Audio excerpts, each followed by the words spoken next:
And you end up if you change the God you believe in often enough, it soon don't, and the last God I believed in he was perfect. Like, he loved gay people. He wasn't pulling the strings on any bad stuff. He agreed with me on all my political decisions. And you go like, after a while, you go like, oh, I think I invented this God. I think this God is a projection of my own ideals. Right. And a God like that, as much as you might like him, he doesn't have much authority in your life. You realize that this is a human creation. I don't know if you've ever read Tolstoy's Confessions, but he talks about how of a story of two brothers who are on a hunting trip and they're about to go to bed, and the one brother prays, or like, puts his hands together to pray, and the other brother is like, oh, like, you still do that? And then after that, he's like, oh, I'm just, it was almost like the last sort of twig to flake off, that it's already, the base of support is so weakened that once you have some sort of event out. Yeah, I mean, Duncan, I had Go a ahead. bike crash. Yeah, I had a bike crash that Right.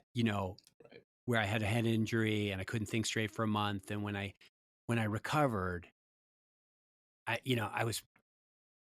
It didn't change my mind. It didn't change my mind, but it changed my way of looking at the world. I was like, wow, I'm going to die, and when I die and this brain breaks down, I won't exist anymore. Like, I became pretty convinced, like, my identity is in my brain, because, like, if you smash my brain against a tree at 40 miles an hour, it'll change my identity for a while.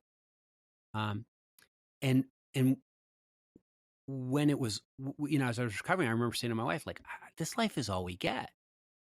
And she's like, yeah, I think that's true. She said, I think you better stop being a professional Christian. You don't believe any of it anymore. You don't believe in eternal life. You think this is all there is. Wow. And I was like, yeah, that's right. And she's like, okay, then you're done.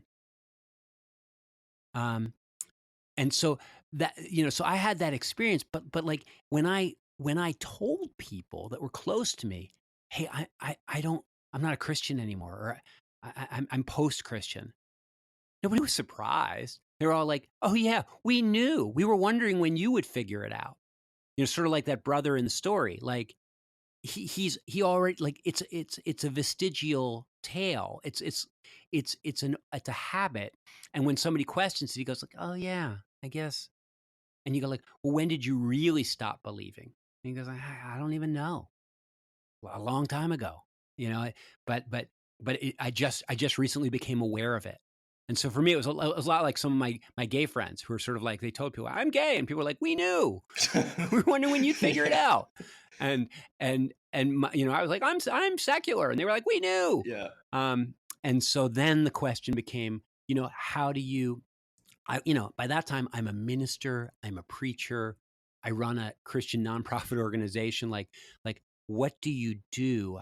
How do you make the transition from being a professional Christian communicator to being a post-Christian, whatever it is that you're going to become? And that was, that started in 2001. No, 2011. I'm sorry, 2011. And, so that's what, Right. 9 years ago. And I'm Well, still I figuring think it out. it's a really compelling and in many ways courageous story, because there are, and I haven't met any, but I've read articles about priests and preachers who do not believe in God, but they've invested 20 years in this life, and it, it's almost as, how do I switch career paths, and you sort of get stuck. For you, Oh yeah. yeah. Yeah. Oh, do you? Oh, I know loads of them. I mean, I counsel with loads of them. Oh, golly, yeah. I mean, because I was a high profile Christian. My deconversion was fairly high profile when people found out about it. So a lot of ministers come to me, sort of going like, what do I do? And I remember this old Chris Rock comedy shtick where he was talking about. He said, a man is as faithful as his options. Mm. Sort of like saying, like, if somebody's really faithful, it's probably because they have to be. And I think in some ways, I had the option to deconvert. I wasn't my wife had gone on the same journey with me. She was done too. Um, my kids were grown. My friends were all these kind of hyper progressive Christians who weren't going to throw me away if I didn't believe in Right. God anymore. My parents, as significantly committed to the evangelical movement as they are, I knew for a fact that they weren't going to shun me or disown me. Um, and so, and I had an Ivy League education, and I was a relatively smart guy who thought, like, I'll figure something else out. I can sell aluminum siding if I have to. Like, Was that really what was I going through your mind? I Aluminum knew that there siding? were other not aluminum siding per se, but yeah, I was confident. I mean, and also I'd been an inner city missionary my whole life, so like I didn't have a very high economic footprint. I didn't, we lived very simply, and so I was sure that like we were going to be okay. And my wife was saying, I want you to have integrity. I want you to, I don't want you to have to pretend you're something that you're not. Um, and so I know lots of people who don't have those options, who, if they came out openly secular, it would threaten their marriage, or it might cut them off from their community. It might cost them their job. And they might be not in a position where they feel like they have the skills or the ability or kind of the mindset to make a big change at that point. I know people that, in their Christian work are helping people get off drugs and helping people find housing and helping people keep their marriages together. And they're like, if I walk away from this, a lot of people are going to get hurt. A lot of people aren't, this church that I'm the pastor of may fall apart.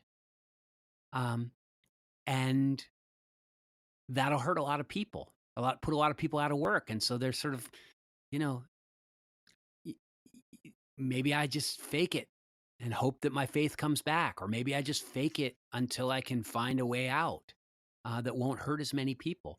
I mean, Woody Allen has this great joke that I know you're not supposed to quote Woody Allen anymore, but um, at one point in Annie Hall, he's talking to he's talking. He says, this guy goes in to see a psychiatrist, and he says, I got a real problem here. My brother-in-law thinks he's a chicken, and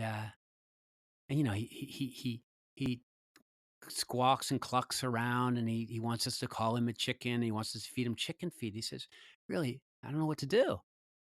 And the guy says, well, have you thought about bringing him in to get him some help? And he goes like, yeah, I would, but we really need the eggs. That's a pretty And good one. and like this thing is insanity, but it's working for us. And I know people for whom Christianity is the thing that's working for them emotionally or financially or in some other way. And it's real easy for people on the outside to say like, well, you should tell the truth, have integrity, like speak your mind. And like, that's easy for you to Yeah. say. I got kids. I got a wife or a husband, my parents I got a friend right now. His parents are, 80, 88, 90 years old. They're about to die. He's like, if they found out that I had, this guy had been a missionary for 30 years. He's like, if they found out that I didn't believe in God anymore, it would crush them right before they die. It might kill them. He's Oh like, I'm no, going to lie. absolutely I'm not. going to lie about this until they're dead, and then I'll come out. I don't have any judgment for that.